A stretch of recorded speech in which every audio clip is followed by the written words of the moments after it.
All right, we're back. Welcome to another episode of the Masterclass from Visual K. Today is the second part of the Weibull Analysis. My name is Ernesto Perez. I'm with Visual K as a representative, and with me is one of our expert consultants, Christopher Lopez. Christopher, welcome back. Hi everyone, pleasure being here once more. All right, so give a few minutes for the people to join this session. But before we get there, we will just entertain you with some quick questions here and there. So feel free to comment in the chat um, anything that you have in your thoughts or any questions or anything. Say hi. Tell us where you're from. Yeah, maybe you can also come in and uh, tell us your experience if you were on the last masterclass. Uh, so Sure. Is there anyone here who has been on the previous master class? You can comment in here and tell us how you found it. Also, let us know if your organization uses or applies the Weibull analysis in your operations. Let us know in the chat. definitely, and also let us know if you're what companies are here and countries are visiting this masterclass. The previous one was really interesting. I'm pretty sure today we're going to be touching on topics very important in the industry. So uh, excited about that. Yep. All right. So let's talk quick ground rules or more of guidelines of how the masterclass works. First off, the masterclass and network is brought to you in partnership between Visual K, Conscious Reliability, PDM Tech, and Hexagon. Yeah, and for everyone joining us, remember these are monthly live free virtual sessions with the purpose of bringing knowledge from experts as well as creating an interactive community for maintenance professionals. So uh, every month we'll be coming in and bringing some knowledge to the table. Yep. And although we encourage you to join live, if you're not able to join, these and also previous sessions and upcoming sessions will be on our portal so that whenever you register to a class, you'll be able to access it either live or afterwards, so that you can take full advantage of the information we share here. So again, we encourage you to join live because you'll be able to ask directly the experts we bring. But if not, then you'll be able to join us through the portal. Yeah, and joining in live, we're gonna give you the opportunity to participate in some raffles and discounts on belt courses. So that's one of the benefits, Ernesto, to coming in live, right? Other Yeah, than our presence, right? They can chat with us and the there's too experts. many benefits. Too many benefits. You said free. You said raffle. It's going to be live and afterwards. So Renee is asking for the people who did not attend the first master class, where can they find it? You'll be able to find it on the portal. We'll share a link in the comments so that you can get it. But essentially, what you can do is register to that portal, and you'll not only be able to access this and past sessions, you'll also be able to access that first Weibull analysis part, and also you'll be able to get notified on upcoming sessions that will be shared with you, depending on what your interest is. And also, going or following up with Christopher's line on the raffle, if you want to participate on this raffle, on today's raffle, make sure you join. Um, Here's the link in the screen for the past sessions, but also make sure to join The WhatsApp will be displaying the QR code here in a second. And what we want to do is kind of create a community, but at the same time be able to participate in those raffles. And today's hashtag will be Weibull Analysis. So feel free to join and hashtag Weibull Analysis to participate in today's raffle.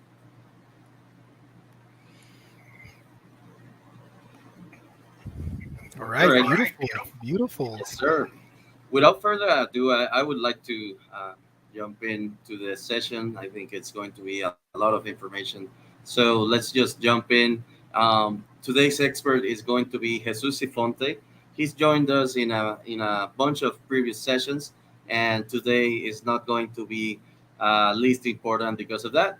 But Jesus has been working through the years with many different customers in different industries, and his education goes beyond just one country. He's had education from all around, even going far as Australia to learn some of the maintenance and reliability engineering. So, Jesus, thank you for joining us today. Always a pleasure to have you here. What's here for today? Oh, thank you very much. Guys, it's a pleasure to be back here with you. So, we are going to speak about Weibull analysis again, and this time we are going to speak about some very specific subject within Weibull analysis. But for those guys, those people attending for the first time, those who missed the first class, I will do some review of the basics before getting into the very specifics of the suspended items, and I will try to get everybody up to speed, so we can understand the very basics of it, and then we can get into the uh, these suspended items.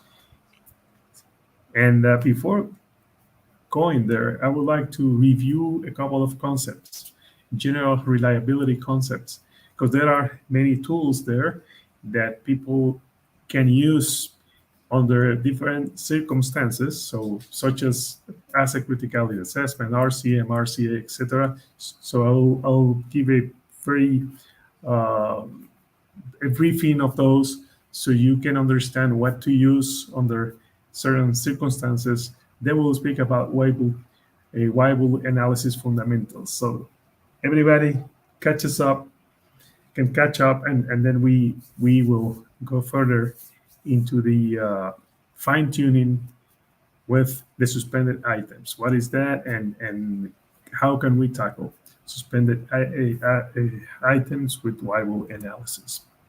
So there are a couple of reliability tools. There is just one slide on them, and I want to make sure that the community understands what they are for, because there are many tools at our disposal, and sometimes we don't know what to use at a given moment. I remember one time somebody told me after an RCM class, that class was taking place in Spain, and one of the customers told me, Jesus, I want you to go to my plant, and I want you to see a component that I want to apply RCM to.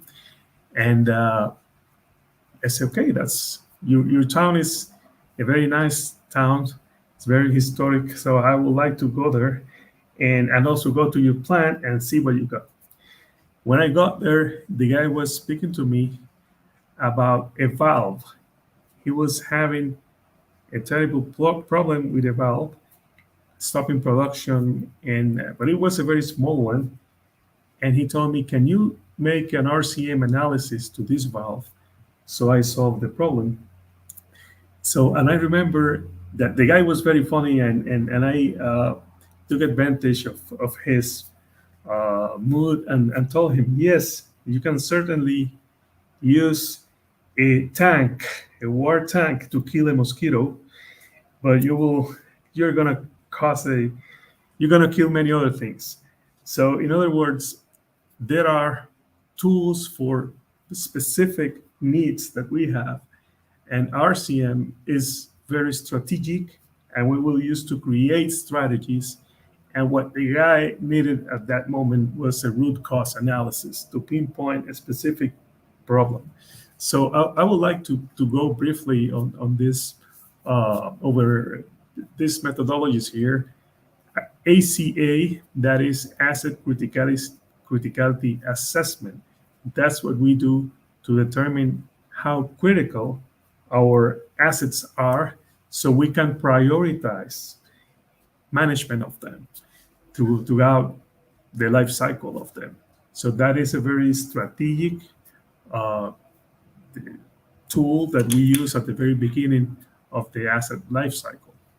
Then we have RCM. RCM is a tool to produce, at the end, will help us produce maintenance strategies and redesign strategies, and can be performed at the very beginning of the life cycle or during the operational stages. Then we have also maintainability analysis. That's a method for determining how to design a machine so it could be maintainable afterwards. So that is also performed at the very early stages in the asset life cycle. We have the RAM analysis. I just spoke about the root cause analysis. That's a reactive tool that you will use to determine the root cause of a problem and solve it. RAM analysis is basically indicators analysis. Those indicators will tell us how are we doing with regards to reliability, maintainability, and availability. And that can be applied to a complex machine, that can be applied to an operation line, etc. And then we have Weibull analysis. So what's the difference between Weibull analysis, for example, and RAM analysis? RAM analysis will render indicators for machines, for the plant, for the production line, etc. I call it a telescope. So from the distance, RAMs can tell you how the line is performing, how the machine is performing. And I call Weibull analysis a microscope. When you see that your RAM indicators tell you, they are telling you that there is some problems, performance problem with the machine, you want to deep down to the root cause, or you want to deep down to the failure modes and analyze those failure modes statistically to understand how the failure is occurring.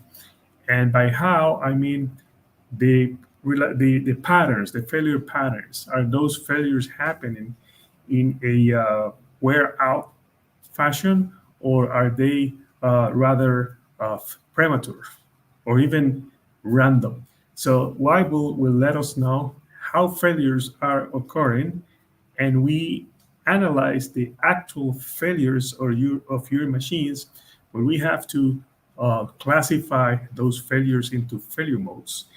And Weibull is applied to the failure mode level. So RAM is applied to the machine level, or to the plant level, or even to the line level, and Weibull is applied to the very specific failure mode level. So that's why it is so important that we have good failure events documentation.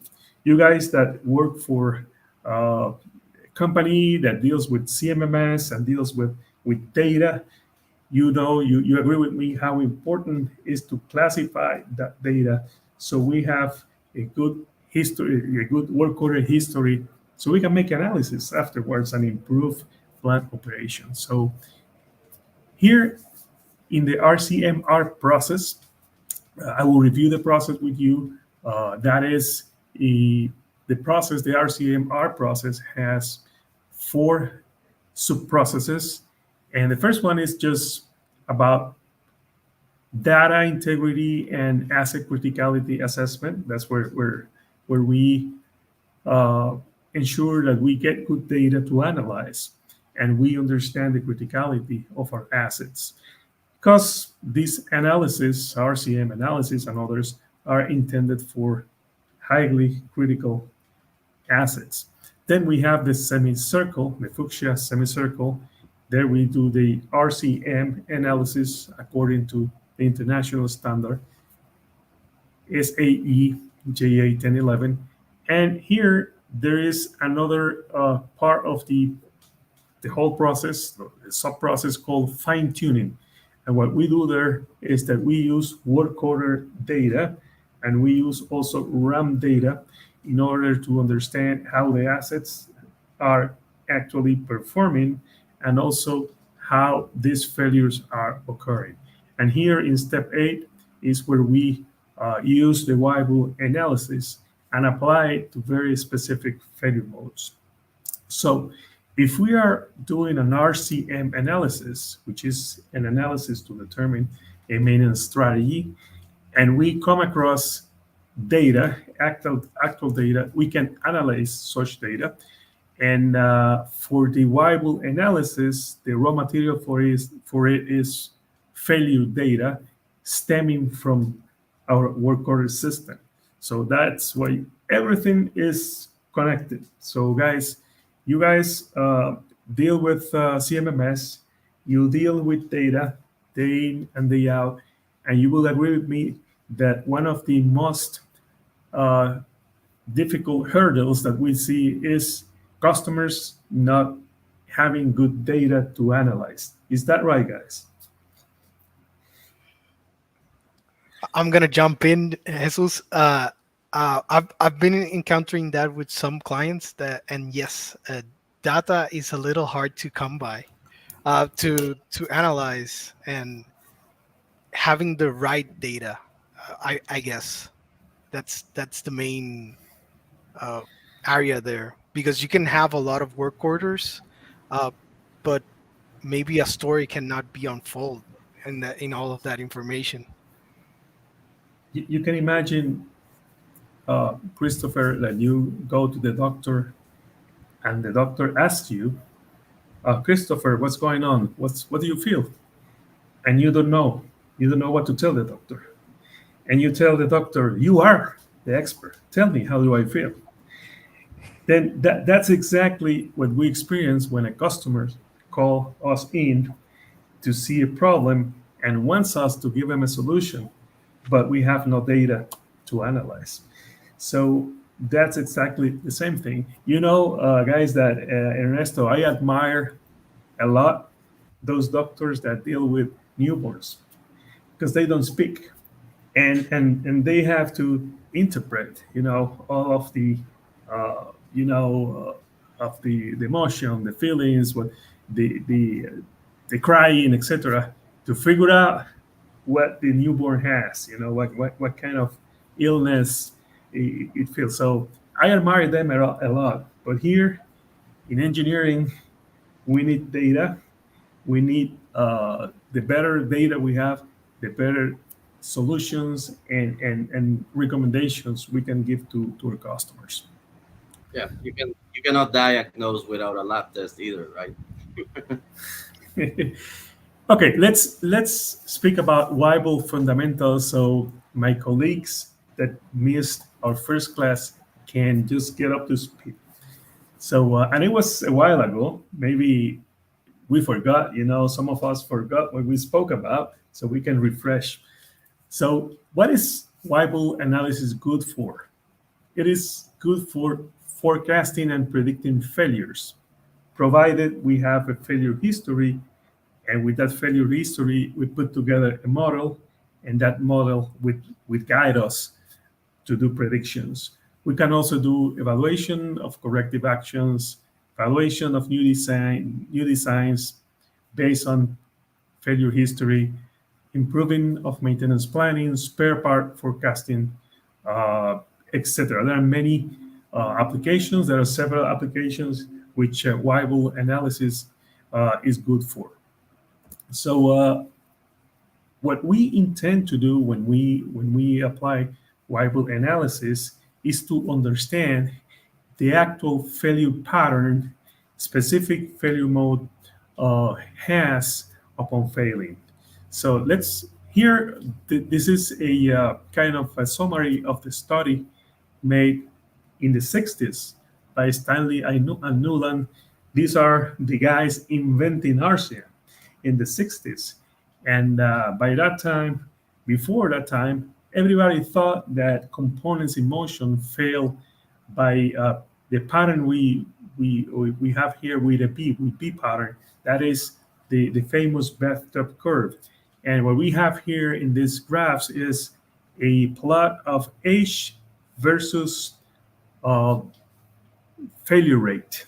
So if we look at pattern B, so it shows that when the item is new, it has a high failure rate.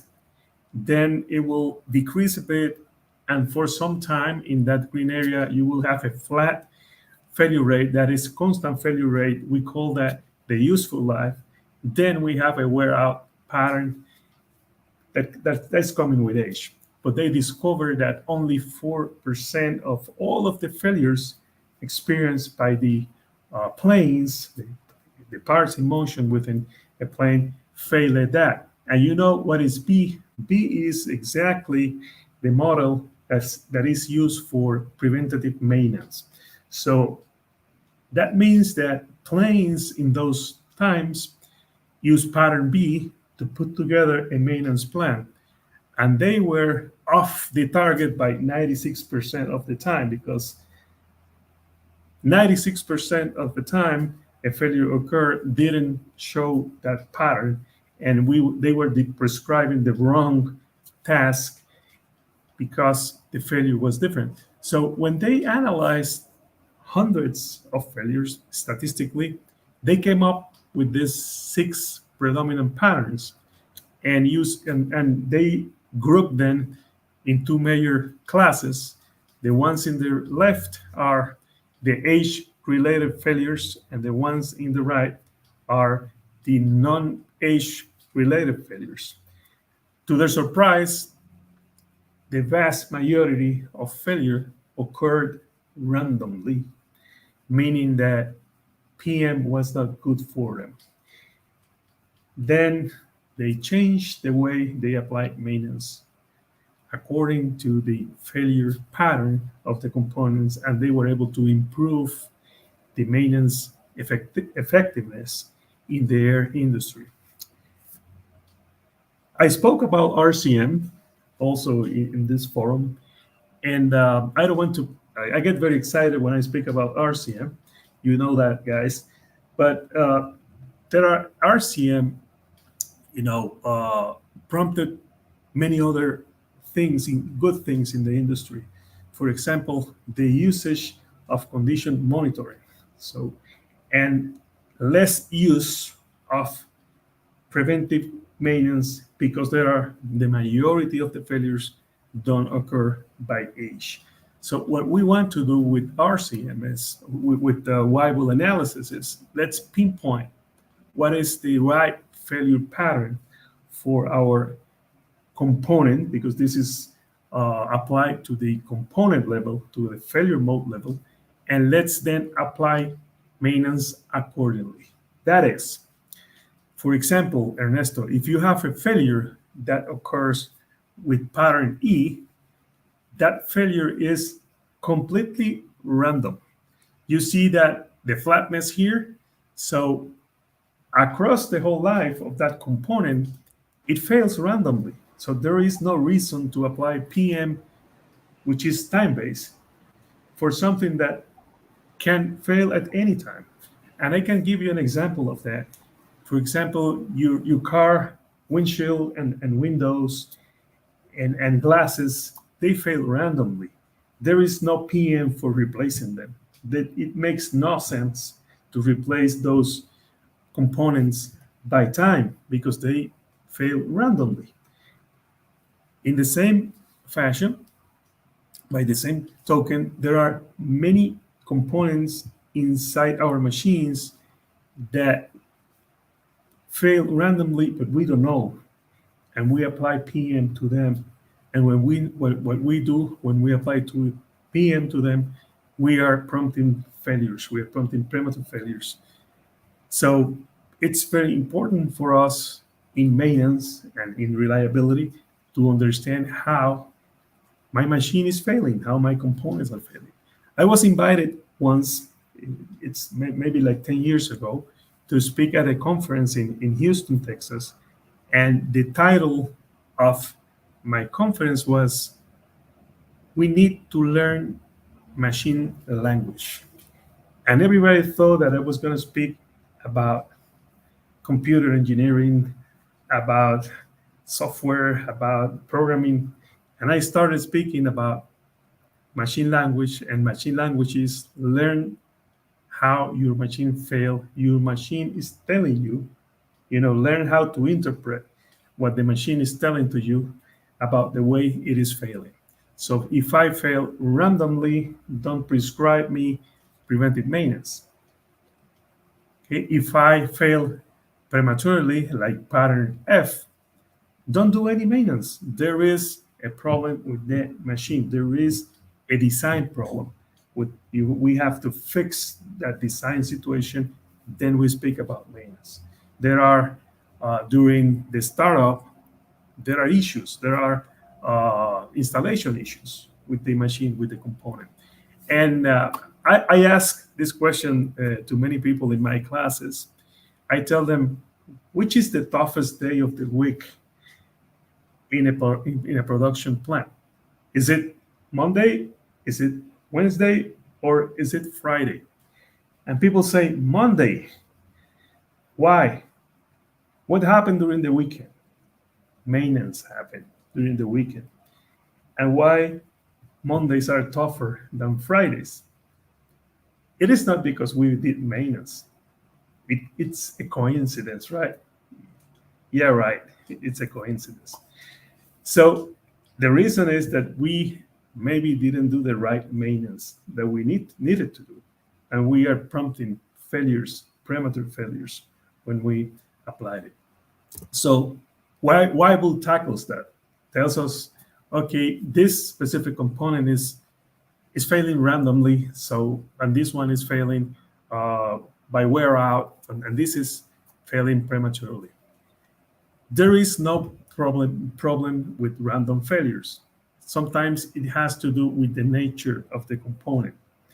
There is no problem with wear out failures. There is problem when we have premature failures, because premature failures are undesirable. Nobody wants to have premature failures. Okay, so there are two parameters within Weibull. The one parameter is beta. Beta determines the pattern of the failure, and the other parameter is ETA, eta. Eta has to do with the characteristic life of that component. So beta is the most important parameter. If it is, when we do the analysis, if it happens to be less than 1, then we have premature failures equal to 1. We have random, and generally speaking, when beta is greater than 1, we have wear out type of failures. I will show you how to do a Weibull analysis manually. And before that, I have to explain a bit the distribution without entering into too many aspects, mathematical aspects. We don't have all the time. I will invite you to one of our classes, and in those classes we will go over the math.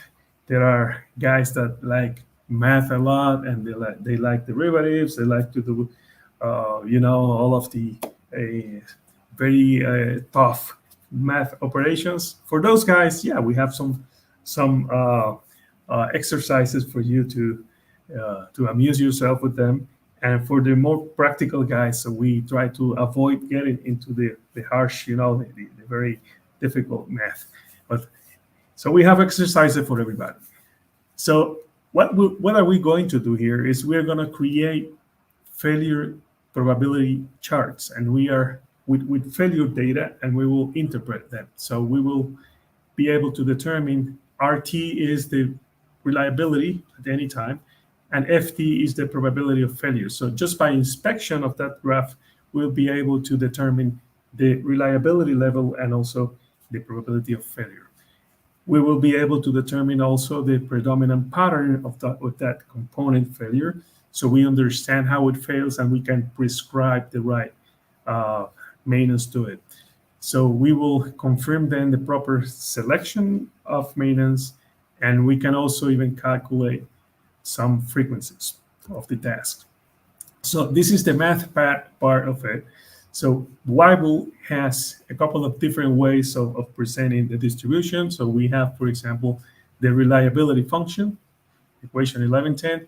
That's RT equals E to the power of T over eta to the power of beta. So T is the time at failure, or in general speaking, is the age of the component. Eta is what we know as the characteristic life of that component, and beta is the parameter that tells us how the failure is occurring, right? So then we have the probability of failure, which is one less the probability, the confiability. So the two of them equal one. When you sum them, they equal one. So you see that here, RT plus FT equals one all the time. That is, when you have a probability of 90%, you will have a probability of failure of 10%, because they all the time they will be equal. The sum of them will be equal to 100. It's interesting to note here that reliability decreases with time. So the probability of failing will increase, as time passes. So if we survived one extra day, then we are one extra day closer to the failing of that component. So that's how it works. Then we have another way of presenting the Weibull distribution, and this is the failure rate. The failure rate tells us the speed of change of those failures. So if you see a graph like this one that we present here, that means that as the component ages, the speed of change of the failures increase. So we have more failures per unit time. That is, if you will, for example, weekly, you will say as the component failed at the beginning, it had one failure per week, then it has two, it has three, etc., and many failures per week as the component ages. But this is not the unique shape that graph can have. It could be a descending type of graph, meaning that as it ages, we have less failures, and that represent premature failure. It could be a flat line too, meaning that as the component ages, the failure rate is the same as when it was new. Then we have the probability density function. That graphs gives us an idea of how those failures distribute along time as the component ages. As you can see here, you see a Gaussian distribution here. It could become a different type of distribution as well. So that is one of the virtues of Weibull, that it can emulate any other existing distribution. So a component could have a Gaussian distribution for its failures, and another component may have a different type of distribution, completely different. So Weibull emulates, any type of distribution according to the value of beta and eta. That's one of the the virtues of Weibull, and also one of the good characteristic of Weibull is that it is the best distribution for analyzing data with few points of data. So let's say that you have only 3 or 4 points. It can become even a normal distribution with 3 or 4 points. So it handles very well low population of data. So let's speak about Weibull plotting. So remember the following. We apply Weibull to simple failure modes. So we can't mix failure modes. If we are, what's a failure mode to start?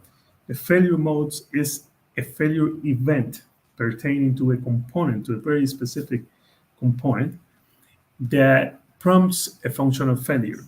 For example, you have a bearing wear, that's a very specific failure mode. You can have a coupling, a crack, for example. You can have a filter clogging, for example, filter clog, etc. You have to be very, very specific.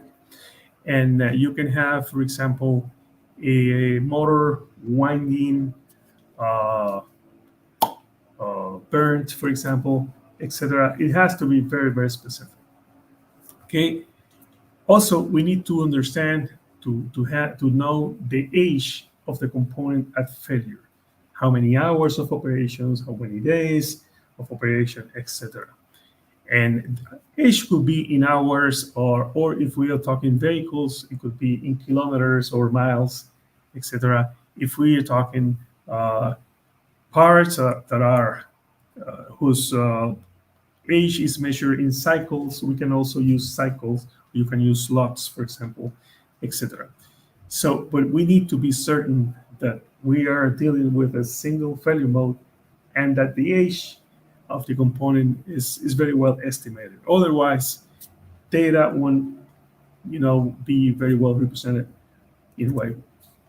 So here is the deal. If beta, which is the we will come up with a line like this one, like the one you see here on the left. So this is the Weibull model, and these dots that you see here are failing times.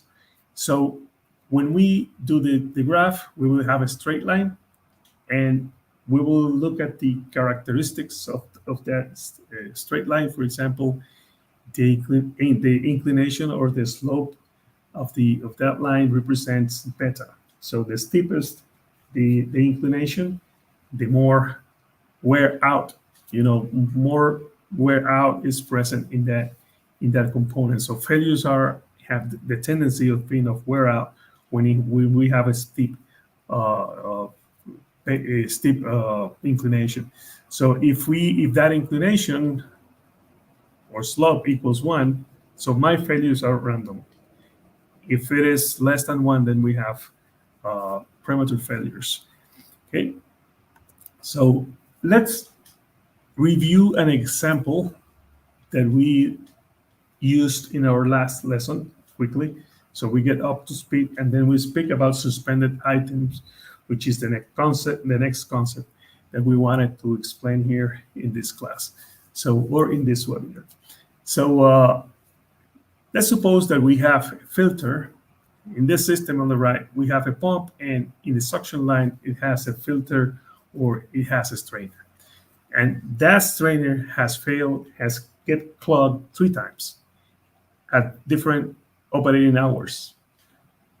401 and 298 and 505.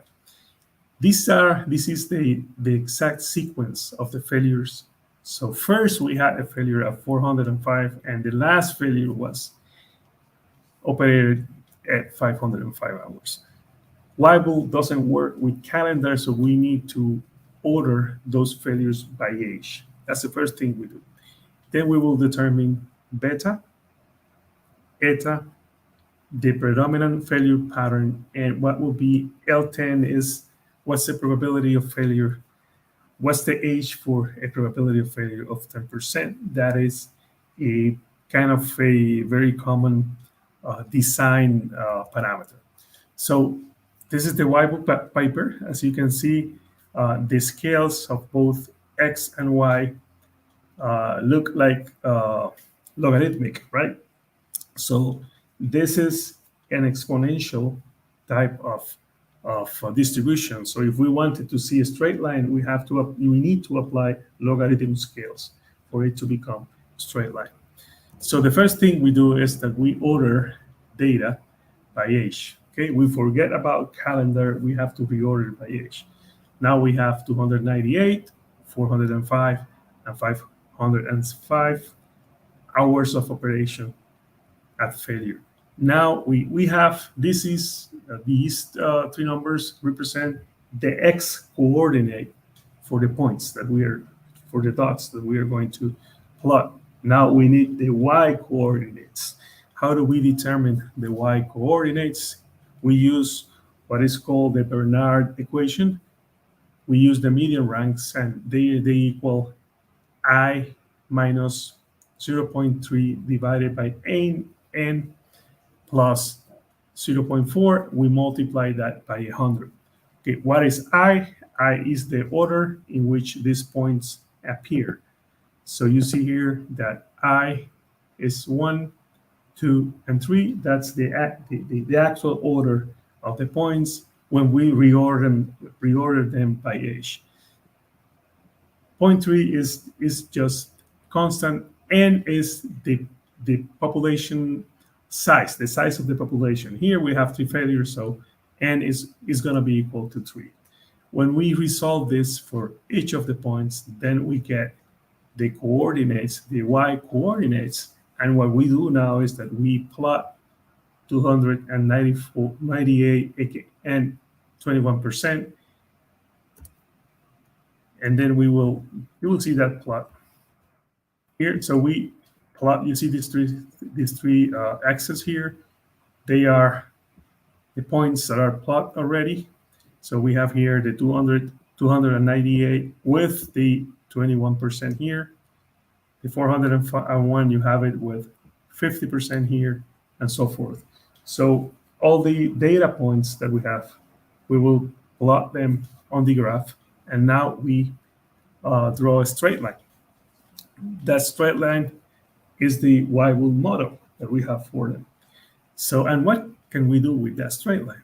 So we can now determine the slope of it. The slope is beta, the parameter beta, telling me how the failure occurred. So you see here that then we have the slope of 3.7.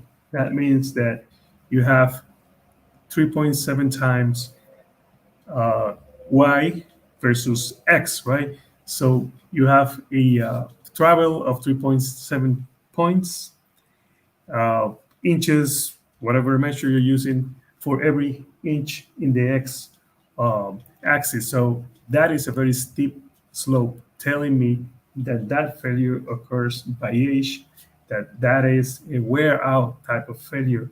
And here we can use preventative maintenance because the failure is telling me I'm failing by age. That's the machine language. The machine is telling you I'm failing by age. So what else can we determine here? We can determine the characteristic life of that component. Characteristic life occurs at the 63 is the time for 63.2 probability of failure. So I have to look at this dotted line here, which is exactly at the 63.2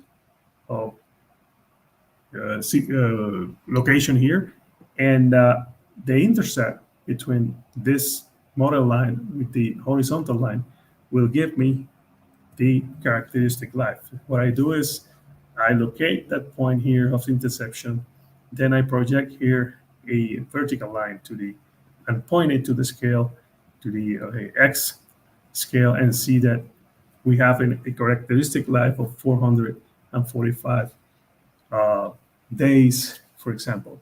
That gives you a very good idea to me that what kind of maintenance I can apply to it, and also about the life of that component.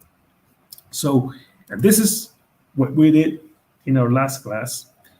And in this one, we wanted to explain how to deal with suspended items. Because, sometimes you have assets that are prepared before they fail. Preventive maintenance is applied to them, and you remove that asset from operation, apply a PM to them. And what do we do with that PM? Also, there are assets that at the moment of the study, when you intend to do the Weibull analysis study, they haven't failed yet. And what do we do with that data? We can take that data into account as well. And we will have a mix of failure events with non-failure events. So the non-failure events, we will call them suspensions.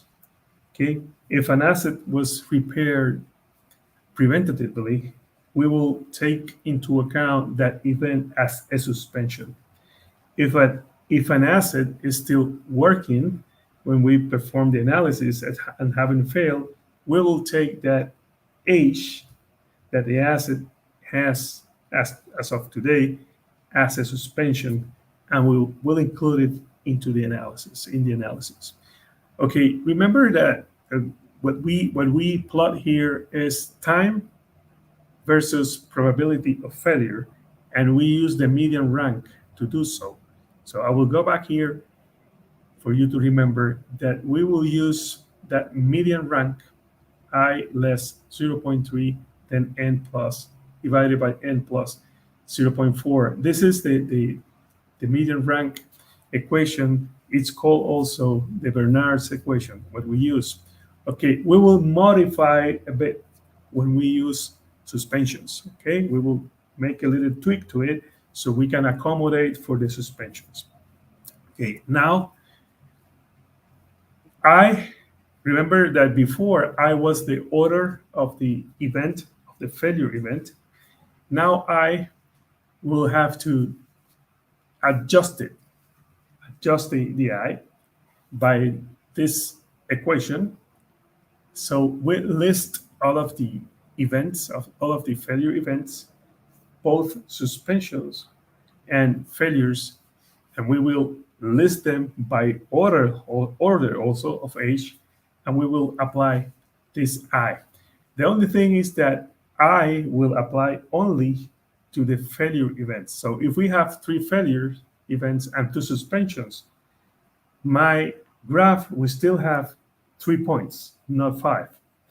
But we will rule out the suspensions. They won't appear in the graph, but they have, let's say, they had some implications, and they will make the graph a little bit different. So they have influence in the calculation here. So this is how it goes.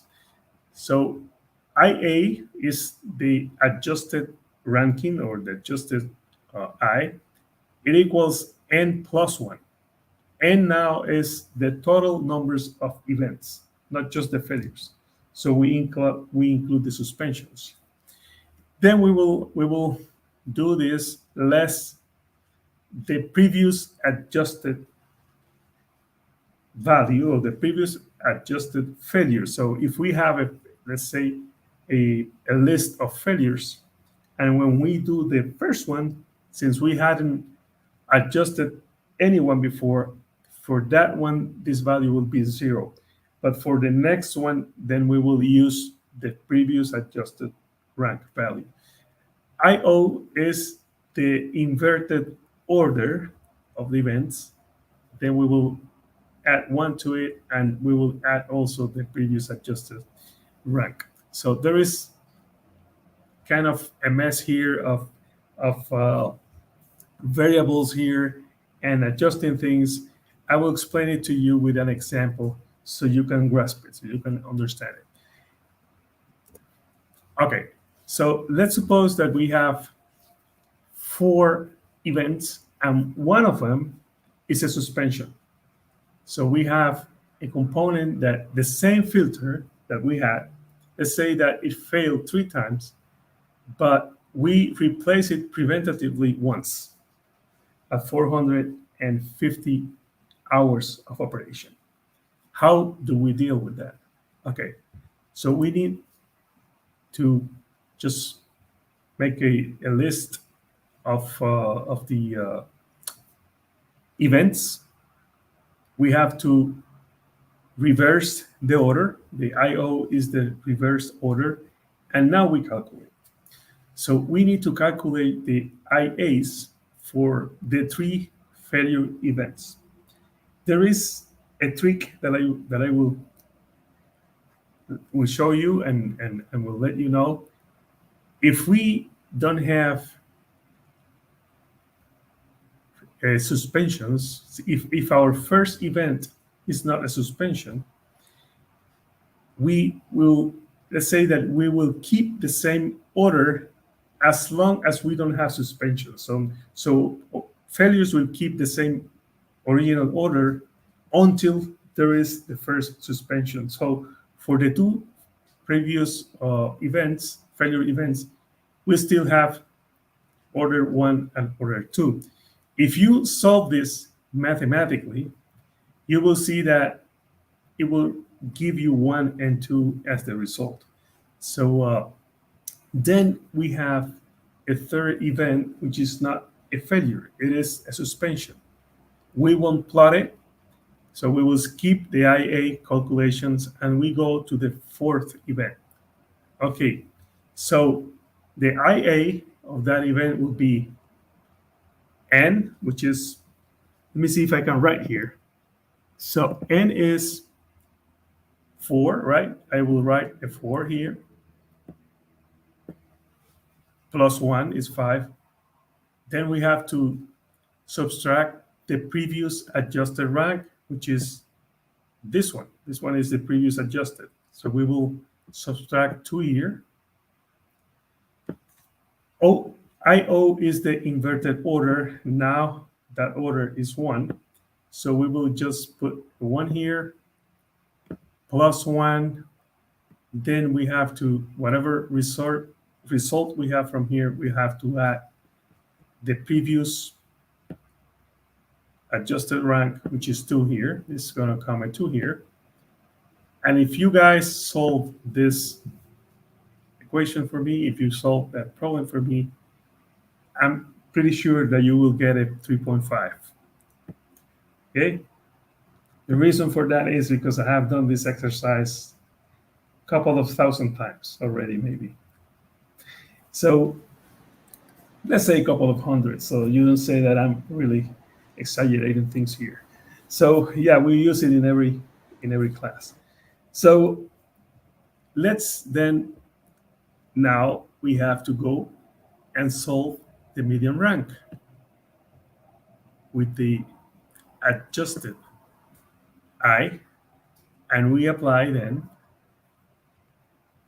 IA less 0.3 divided by N plus 0.4 as here, and we will get this new percentage, which is the probability of failure.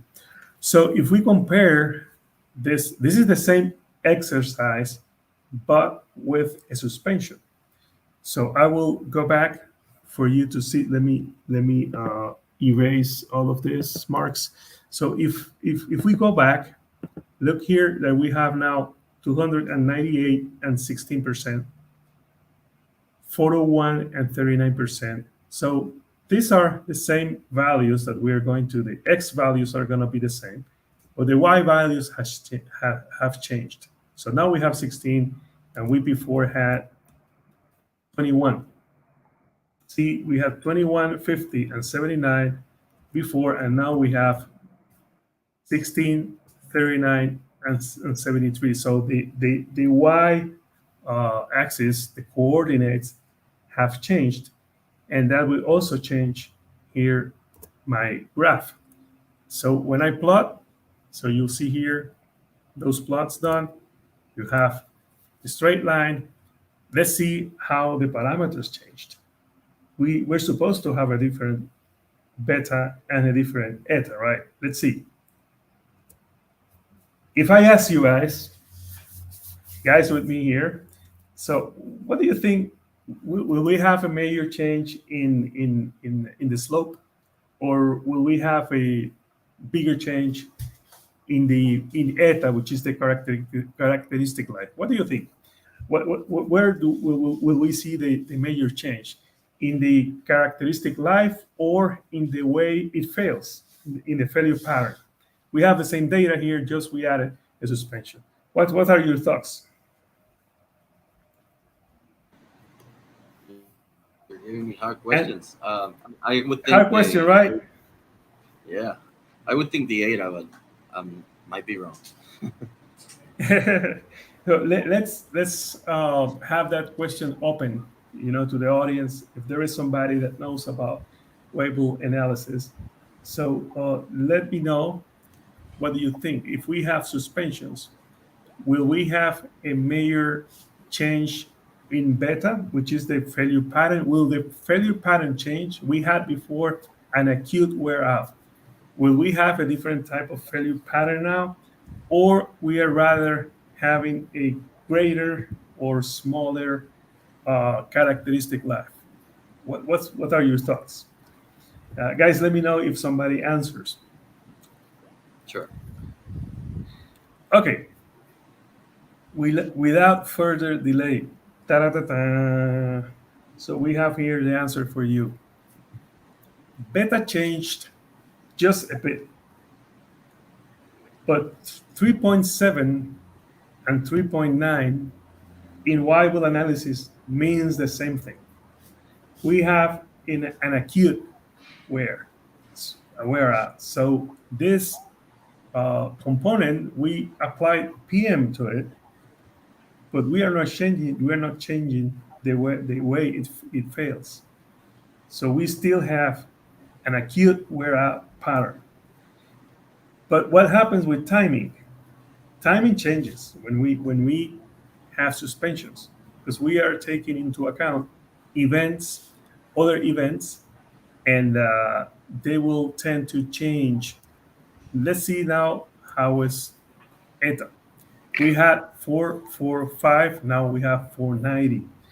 Okay, that is, if I were to tweak the PM program for this item, I'm glad that I have PMs, and I know the influence of those PMs, in that failing behavior. And now I have a different uh, characteristic life, and I can take that into account for setting up my PM frequencies. So, as let's say, as a learning here situation, so as a take, let's say as a takeaway, we can say that we learned that taking into account uh, suspended items won't change the way an item fails. Okay, so now let's go to strategies. Now I fail. I know that my item fails by age. It actually has an acute wear out pattern. We spoke that about over one. If you have beta greater than one, you have a wear out pattern. So I will show you that there is a transition also area of one and three. So if beta is less than one, you have a premature failure, and then you should not do any maintenance at all. You should have to redesign or let it to fail. If beta equals 1, you have random failures. You never apply PM, time-based tasks, to random failures. You either let it fail if the failure rate is low, you will redesign if the failure rate is high, or you may apply condition monitoring if you find a proper task to, let's say, discover a potential failure. When you have a mix of random and wear out, that's the perfect scenario for condition monitoring. Let's say you have beta equal 1.5 or 2.2 or 2. We have a transition there, and we can pinpoint easily potential failures, and condition monitoring will be very applicable to that failure mode. The steeper the, the slope, the greater the beta, the more wear out pattern we have. So we have a strong wear out when beta is over 3. And in that case, we can easily use time base, and time base will be very successful, will be applied successfully. So it will be very applicable. So there is no discrimination here. We can use time-based, we can use condition-based, we can use redesign, we can even let it run to failure depending on the circumstances.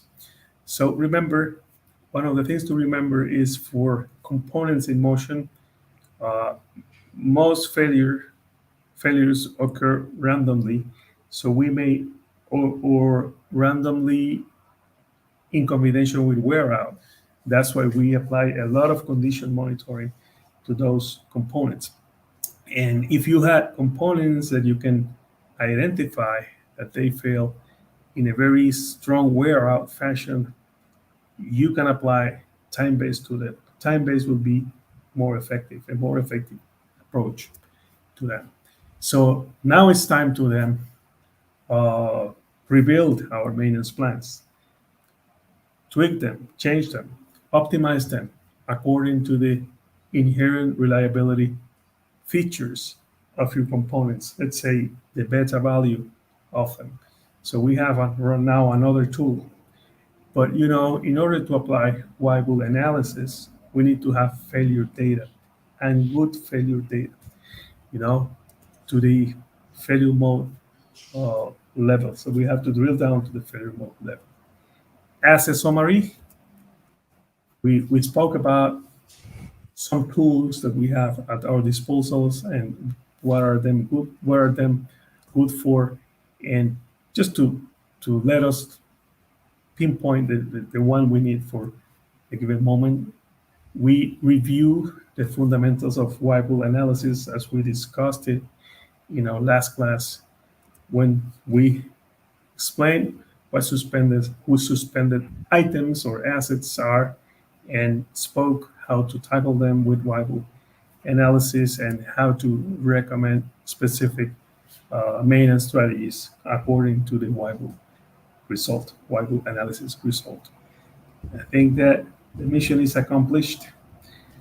On my end, I'm, I will be very happy to answer any question, accept any comment from our audience. So if somebody has experience with Weibull and wants to share with us any application, because Weibull is not used only for maintenance, it is used for other purposes, to design and other things, other stuff. If we have people lab simulations and reliability, accelerated reliability testing, all of that, they use Weibull. If we have in the audience somebody that has experience, please don't keep it for you. Share it with the audience so we all learn. All right. So thank you very much, Jesus. Like he said, if you have a chance to ask any questions that you might like Jesus to answer right now. If not, then we'll have to cut this one a little bit earlier, just because we've been a little bit over an hour, and being conscious of everyone's time. Um, but if you have any time while we do a quick raffle, feel free to add your questions. So at this point, we have about 10 people in the community. If you wanted to join, feel free to. Um, so I'm just going to get the raffle started for the Amazon gift card. Um, and at this point,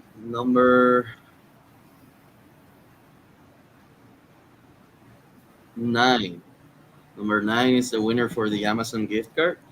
And for the 20% discount, we'll have number.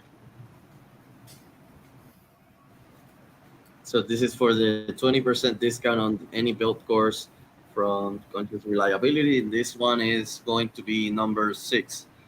So we'll reach out to you right now, and we'll get you your gift certificate or your gift card, and that way you can claim it after.